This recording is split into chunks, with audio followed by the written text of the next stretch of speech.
Fox by Margaret Wilde and Ron Brooks.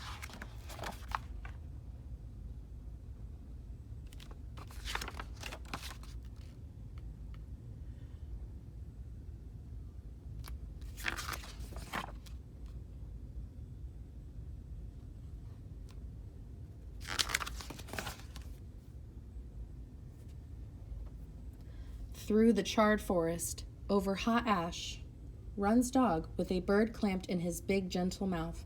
He takes her to his cave above the river, and there he tries to tend to her burnt wing. But Magpie does not want his help. "I will never again be able to fly," she whispers. "I know," says Dog. He is silent for a moment. Then he says, "I am blind in one eye, but life is still good." "An eye is nothing," says Magpie.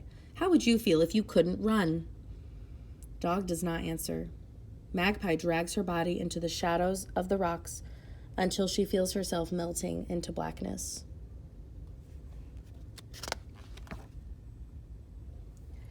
Days, perhaps a week later, she wakes with a rush of grief. Dog is waiting. He persuades her to go with him to the riverbank. "Hop on my back," he says. "Look into the water and tell me what you see." Sighing, Magpie does as he asks. Reflected in the water are clouds and sky and trees and something else. "I see a strange new creature," she says. "That is us," says Dog. "Now hold on tight." With Magpie clinging to his back, he races through the scrub, past the stringy barks, past the clumps of yellow box trees, and into blueness. He runs so swiftly, it is almost as if he were flying. Magpie feels the wind streaming through her feathers, and she rejoices. "Fly, Dog, fly! I will be your missing eye, and you will be my wings." And so Dog runs with Magpie on his back every day, through summer, through winter. After the rains, when saplings are springing up everywhere, a fox comes into the bush. Fox with his haunted eyes and rich red coat.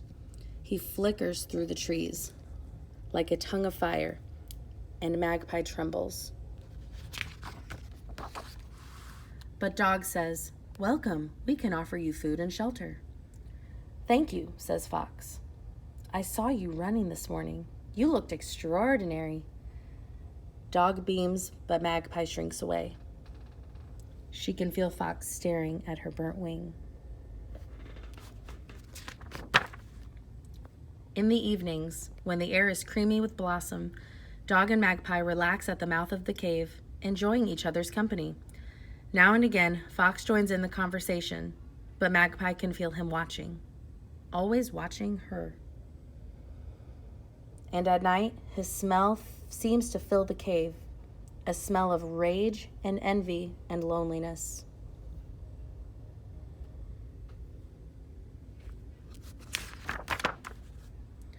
Magpie tries to warn Dog about Fox. "He belongs nowhere," she says. "He loves no one." But Dog says, "He's all right, let him be." That night, when Dog is asleep, Fox whispers to Magpie, "I can run faster than Dog, faster than the wind. Leave Dog and come with me." Magpie says, "I will never leave Dog. I am his missing eye, and he is my wings."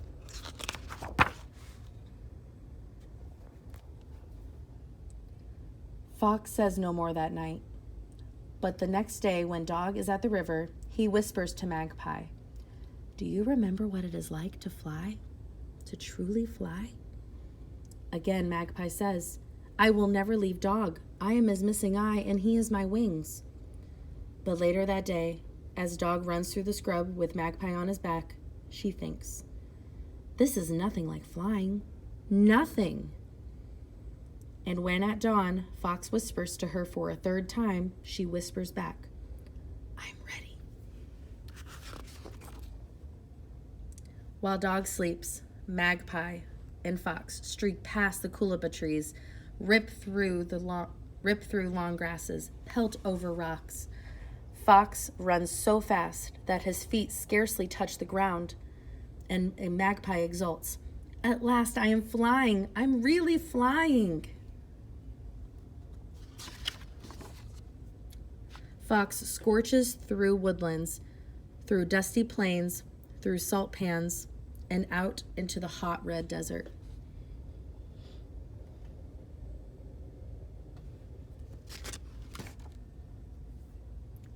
He stops, scarcely panting. There is silence between them. Neither moves, neither speaks. Then Fox shakes Magpie off his back as if he would a flea and pads away. He turns and looks at Magpie and he says, "Now you and Dog will know what it is like to be truly alone." Then he is gone. In the stillness, Magpie hears a faraway scream. She cannot tell if it is a scream of triumph or despair. Magpie huddles, a scruff of feathers adrift in the heat. She can feel herself burning into nothingness. It would be so easy just to die here in the desert.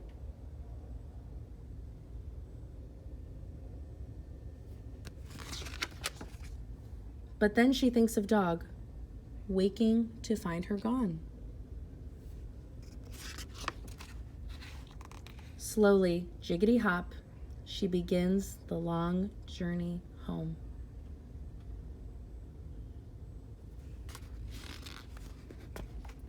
The end.